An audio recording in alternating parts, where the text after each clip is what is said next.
সীমান্তবর্তী জেলা মেহেরপুরে আসন্ন ত্রয়োদশ জাতীয় সংসদ নির্বাচনকে ঘিরে সরগরম হয়ে উঠেছে ভোটের মাঠ।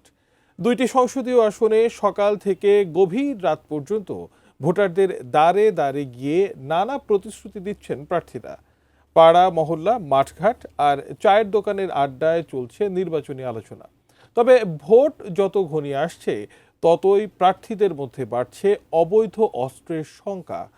তাদের আশঙ্কা, নির্বাচনের আগে অস্ত্রধারী সন্ত্রাসীদের গ্রেপ্তার ও অবৈধ অস্ত্র উদ্ধার না হলে ভোটার উপস্থিতি কমে যেতে পারে এবং নির্বাচনের ফলাফলেও প্রভাব পড়তে পারে। মেহেরপুর প্রতিনিধি জুলফিকার আলী কাননের তথ্যচিত্রের টেস্ট রিপোর্ট। দেশের দক্ষিণ পশ্চিমাঞ্চলের কৃষি প্রধান ও সীমান্তবর্তী জেলা মেহেরপুর।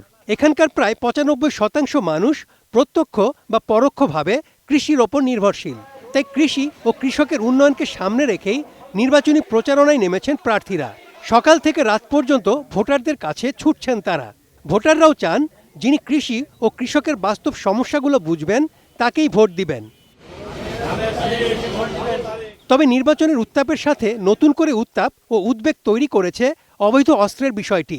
মেহেরপুর জেলার প্রায় ৮০ কিলোমিটার সীমান্তের পুরো অংশই কাঁটাতারের বেড়ায় ঘেরা।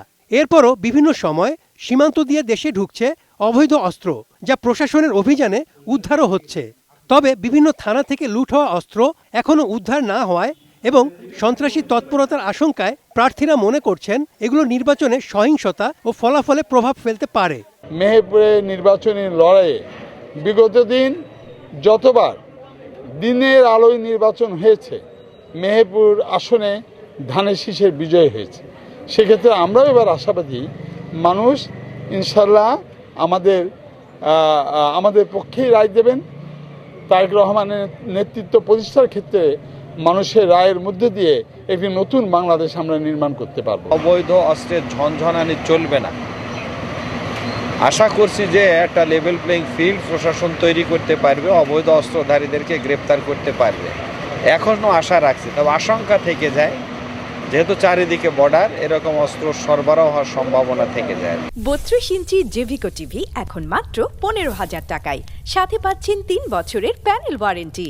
অস্ত্রের গন্ধ প্রশাসন যেখানে পাচ্ছে সেই অস্ত্রকে দ্রুততর সময়ের মধ্যে সেই অস্ত্রকে উদ্ধার করে সেগুলাকে প্রশাসনের আওতায় নিয়ে এবং যারা এগুলা করছে তাদেরকে আইনের আশ্রয়ে আনার জন্য আমি বিশেষভাবে অনুরোধ করছি। অবৈধ অস্ত্র, মাদক এবং সন্ত্রাসের বিরুদ্ধে কাজ করব। পাশাপাশি কৃষি ও কৃষকদের ভাগ্য উন্নয়নের জন্য, রাস্তাঘাট নির্মাণের জন্য অগ্রাধিকার ভিত্তিতে কাজ করব ইনশাআল্লাহ। সীমান্ত এলাকায় বসবাসকারী ভোটাররা বলছেন সীমান্তে নিরাপত্তা নিশ্চিত করতে পারবে এমন প্রার্থী তাদের প্রথম পছন্দ। আমরা সীমান্ত এলাকার লোক, আমরা চাই আমাদের সীমান্ত যারা রক্ষা করবে সেরকম নেতাকে আমরা ভোট দিব। নতুন ভোটাররা প্রত্যাশা করেন তারা মেহেরপুরকে অনলাইন জুয়া, মাদক ও দুর্নীতিমুক্ত জেলা হিসেবে দেখতে চান।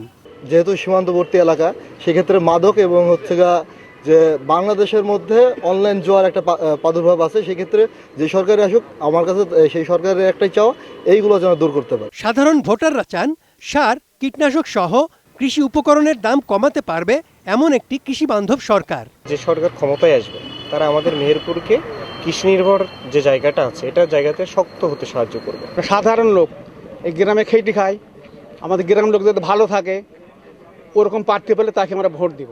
অবৈধ অস্ত্র উদ্ধার ও নির্বাচনে আইন শৃঙ্খলা রক্ষায় প্রশাসন মাঠে সক্রিয়ভাবে কাজ করছে বলে জানিয়েছে পুলিশ প্রশাসন। অস্ত্র উদ্ধারের ক্ষেত্রে আমাদের তো যৌথ বাহিনীর একটা অভিযান অব্যাহত আছে। আর আপনি পাশাপাশি দেখেন যে আমাদের ডেভিল হান্ট 2 একটি অভিযান পরিচালনা হচ্ছে। প্রতিনিয়তই আমরা যাদেরকে মনে করছি যারা ঝুঁকিপূর্ণ তাদেরকে আমরা আইনের আওতায় নিয়ে আসছি। আর আমাদের বর্ডারে বিজেপি অত্যন্ত কঠোরভাবে তারা দায়িত্ব পালন করছে। আমরা খুবই আশাবাদী যে বর্ডার থেকে ক্রস করে কোনো অস্ত্র এইখানে এসে ব্যবহার হবে এই সুযোগ খুবই ক্ষীণ। যাদের বিরুদ্ধে অপরাধমূলক রেকর্ড রয়েছে এবং যারা নির্বাচনে প্রভাব বিস্তারের চেষ্টা করবে তাদের বিরুদ্ধে কঠোর আইনানুগ ব্যবস্থা নেওয়া হবে বলে জানিয়েছেন রিটার্নিং কর্মকর্তা ও জেলা প্রশাসক।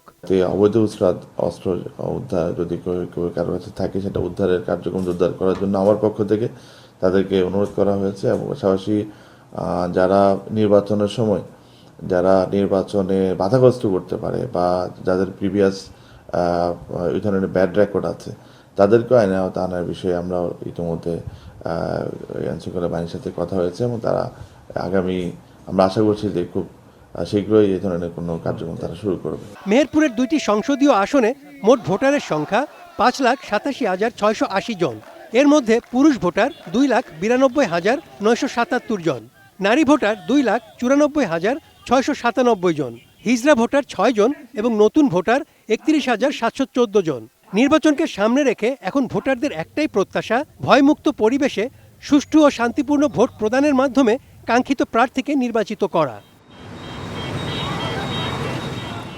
Desk report, ATN news.